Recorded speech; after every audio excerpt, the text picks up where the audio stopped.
Welcome to our channel. Today we how to transfer your savings to Ally Bank, full guide step by step clearly.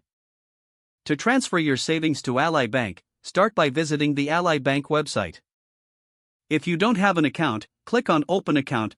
You will need to provide personal information like your name, address, and social security number. After filling out the form, follow the prompts to verify your identity and create your login credentials. Once your account is set up, log in using the credentials you just created. Navigate to the Transfer Money section of your account dashboard.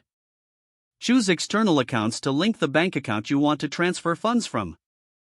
Enter the required information for your external bank account, including the account number and routing number.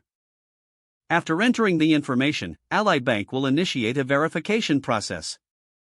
This usually involves verification of small test deposits that will appear in your external account. Once you confirm these deposits, you can proceed with transferring funds. Return to the Transfer Money section in your Ally Bank account.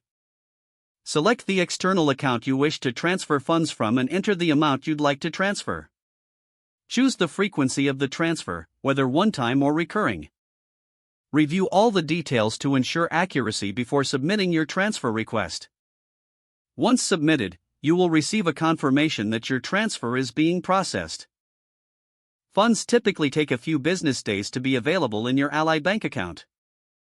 You can check the status of your transfer in the Transfer Histories section. And that's it, you have successfully transferred your savings to Ally Bank. If the page does not load, refresh the browser or try again in a private or incognito window.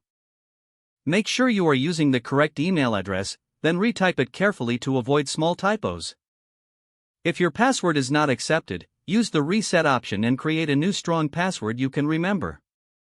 Check your spam folder for verification or security emails, then complete any requested confirmation steps. Enable two-factor authentication if available to improve account security and reduce unauthorized access risk. After signing in, review your profile details so your contact information and settings are accurate and current. If you see an error message, note it down and try again after restarting your device and internet connection. Log out when you finish, especially on shared devices, to keep your account and payment information secure. If the page does not load, refresh the browser or try again in a private or incognito window. Don't forget to like this video and subscribe to our channel for more step-by-step tech guides.